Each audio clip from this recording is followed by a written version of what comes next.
What is really going on, darlings? We are doing a reading for Virgo for mid-month in January, and we're going to use some of my fave cards. So let's just get into it, darlings. So this is my backup YouTube. I do have a main YouTube. It's Angels Anonymous Tarot 333, but it was just my videos were not getting promoted, and same thing with TikTok. So I decided to start over, so I will post my new accounts if you want to go follow that for me, darling. So the first one is the box. This is like limitations, social constructs, ideals. I don't want to say generational trauma per se. The ring and the mother. Okay, we do have, when I say generational, again, I have, it's like an heirloom, the mother, a lot of feminine energy in here. And the hunter. Okay, we're going to dive into these and then we'll get into the tarot. Okay, where's my book? Here we go.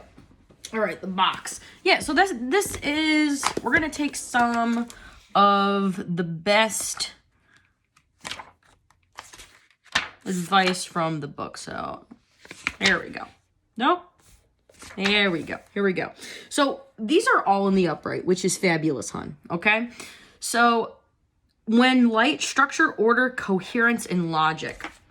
Moving outside of the box is exhilarating and expansive, but destabilizing.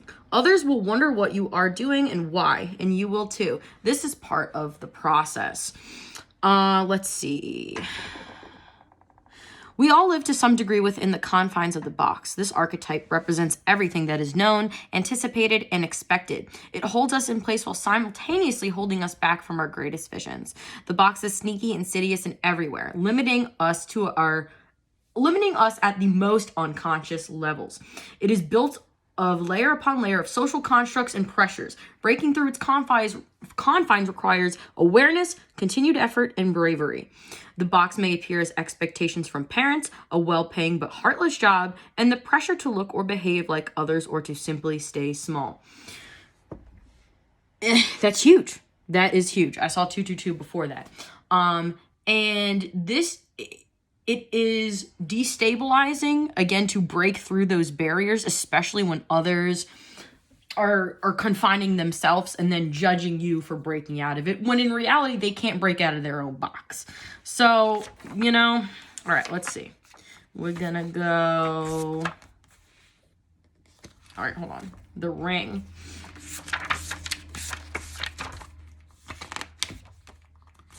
Okay, almost there. Here we go. The ring.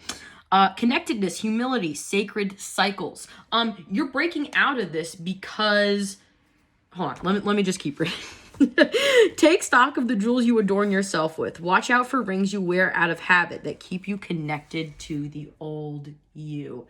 Okay, yes. So while you are breaking these barriers and confines and, different structures, you also need to break away from your old self, okay? Sometimes you can't take all of your old self with you. You have to do, your shadow work. What is still helpful for you to hold on to and what is no longer serving you. And this is patterns of yourself, but also things around you.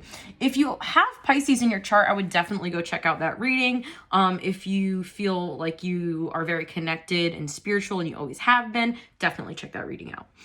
Okay, let's see. The ring is an image of connectedness rather than viewing life as linear. Yeah, as a series of progressive achievements, the ring challenges us to sense the cyclical, infinite nature of our world and experiences. That's like what time is, right? Time isn't linear, okay? Like time is co-occurring, right?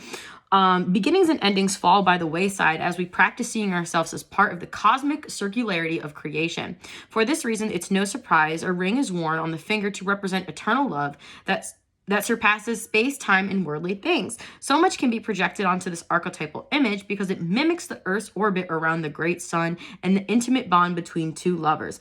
It is the micro and macro united. That's what I was saying too. In your internal world, 444 on the clock, and your external world at the same time, and balancing that out. This card calls us to deepen our connection with the self, other, and the world at large. Absolutely. While you do these things. Meanwhile, there may be a literal ring waiting to adorn your finger. Cool. Now let's see. All right, now we're going to do the Mother, which is, again, the first card. It's like, that's like what I'm getting to. It's interesting that the Mother is the first card because that's where all life comes from, right? And this is a pearl. Okay, let's read it. So when it's in the light, which it is, glowing, generative, creative, and nurturing. Amazing. We begin our archetypal story. I can't even talk. We begin our archetypal story with the Mother's love. Through her sensual, fertile, and life-giving energy, yep, all creation takes form. Regardless of our birth story, each of our hearts beat for the first time in the warm womb of the Mother, where she offers resources from her body for a building of our own, yet her tale is not so simple. As a mother, especially on the earthly plane, contains both light and dark aspects of the feminine. With the best of intentions, the Mother wraps her loving arms around her creations and begins to grip what she is meant to set free. This is, I feel like, before I go on, you know that you have to let go of certain things to move forward, but it's so connected to who you are at the same time that, you know, it's hard to do so. The Mother both nurtures and prohibits growth. She gives yet clings. She creates yet restricts. It's the balance in the struggle of this, for sure. Amid this complex energy, the Mother holds the key to eternal challenges of love. So let's do this one. The Mother is part of the trifecta Maiden, Mother, Crone. Because of the relationship between them, take special note when these cards appear. Okay, we're good. Notice how the Mother archetype is expressed in nature. This perhaps is the most balanced and benevolent form of the Mother's grace. And it also reminds me too, like, it reminds me of like passing down generational trauma, breaking out of those barriers, even though that's how you were formed. Again, this is like interconnected. These are all interconnected and there's multi-layers of it. Now we're going to go to the Hunter, which, you know what's interesting? I don't think I've ever had this card, but sometimes I say that and I'm like, oh, I did, but I haven't because I usually make notes when I have. Okay, so when it's in the light, which it is focused, energized, respectful, and seasoned. You know, this is a really good reading. Whoever this is, they're very mature, very grounded. Listen, Virgos, I'm a Virgo too, okay? I'm a Virgo stelly, so you know, it's real. Okay, the Hunter hunts. They are on a precise mission with an aim. This is like a Virgo for sure. To return home empty-handed would be to fail, which is not an option in the Hunter's eye. Yeah, having this drive for sure. This archetype will journey far and wide, seeking the prize that calls to its heart or stomach. Tales of bravery and feats of strength often result, creating a life full of adventure. The Hunter is skillful, quick, decisive, and results-oriented. Like the great hunting goddess Artemis, amazing, who carries her quiver upon her back, the Hunter typically has a weapon of choice. When this card appears, it's critical that you ask 3 questions. What am I hunting? Why am I hunting it? Is the weapon I hold so tightly in my grip truly needed for the task at hand? Absolutely. I think one of the, again, as they say, one of like the biggest signs of a good leader is when to show mercy, you know, and not when to really, really analyze the situation from every aspect and be fair, but also fair, kind, unbending, and this is an energy of demanding respect. I'm going to write that down because I feel like I may want to name it that. All right. Let's see. Study the Greek goddess Artemis. Notice her nuanced relationship to the moon, the earth, and the feminine. The predator honors its prey with precise and skillful hunt. The hunter deeply reveres the life it aims to take.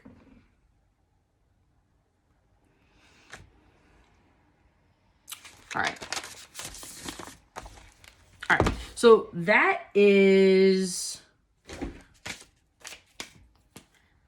the archetype cards. Now we're going to move on to the Tarot.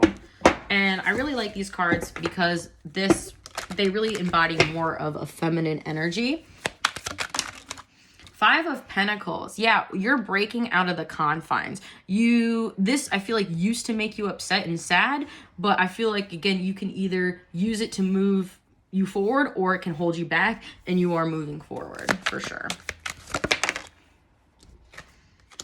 Eight of Cups in reverse. Interesting. And the Star in reverse. Now, the Eight of Cups in reverse is coming back to something. Maybe you're coming back to your healing. You feel unbalanced, or this could be someone coming back to you. Let's see. This is interesting. Definitely go check out that Pisces reading, because same kind of tones here. Also, definitely check out my new TikTok, because my old one is, I'm not even gonna talk about that, but I will link it below, because similar reading. I think there's someone that can't move on here, probably because of your extreme self-respect and your strength, that I feel like this is like so intimidating, because you know who you are. You know, you could also be very physically attractive, and you know, that's great, but on the inside of the core of your person, you are a fucking goddess warrior. Like, this is like Artemis energy for sure. I don't know if you study deities. Oh my God, we have 666. No, just 66. And that's not a bad combo, by the way. This is successful. This person misses you 11:11 on the clock, sees you as successful and victorious. And also, this is a person traveling by themselves. Okay, whatever this is, I feel like maybe you're on the spiritual journey by yourself, and you are revered. Oh, this is so interesting. Okay, so this is the card that I got in my TikTok reading. It's just Angels Anonymous Tarot on my TikTok. Same thing reading, okay? Pretty much. And you have a high moral ground, but, you know, do no harm, take no stuff, okay? And I can't curse on YouTube anymore, apparently. But I bleep myself out. I don't know if that matters. But this is, I got this from another reading a while ago, but this has always stuck with me because I thought it was so funny and such like a good analogy. But this is very much giving neutral Regina George, okay? If Regina George was neutral, you are a leader, you will have self-respect, you believe in yourself, but you know, if someone's gonna cross you, you're gonna let them have it, and that's balance. You know what I mean? So with the Nine of Pennies in reverse, this is a sign that someone sees you as successful and wants to make you not single. Okay, the Empress in reverse, I really feel like you are disconnecting yourself from people or someone more specifically in the past. I don't know if this is a mother figure, because we have the Empress and the mother, and, you know, I don't know if that's a thing there. Take it as it resis. Or it could be, you know, someone that you was like a mother figure or a friend, you know, feminine energy. But I also feel like this is you knowing your self-worth and blocking off people and cutting people off kind of unapologetically. The Sun in reverse. Interesting, we had that too. Death. That's what's up. We love the Death card, okay? That is ultimate transformation. You know, it is, you can't take it back. Like, it's coming, it's happening, it's already here.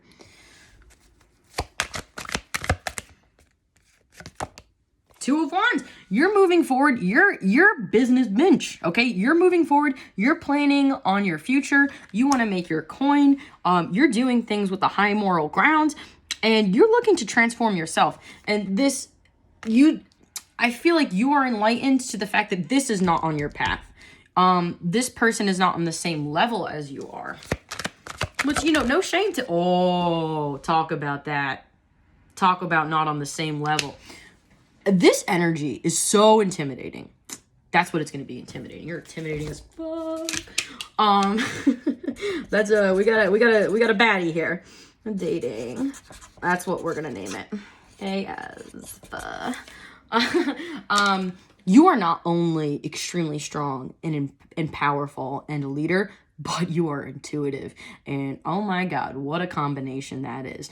Definitely go check out that Pisces reading too, because it's definitely giving the same energy. Again, I'm getting pomegranate here. Pomegranate is also the sign of like Aphrodite.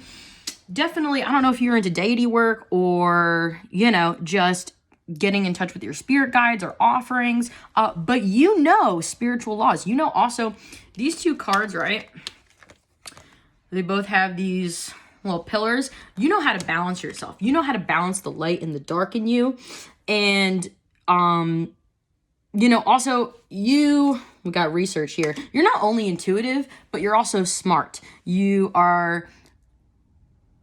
put a lot of time and effort into your relationships. So what's fair is fair, you know? But I feel like you also give people kindness and grace, but you are not going to back down from who you are. You know who you are, and you are a bad mother. All right, y'all. I hope this helped. I love y'all so much. And, you know, if it resonated, you know, hit all those buttons for you, girl. And I'll see you on the flippity flip.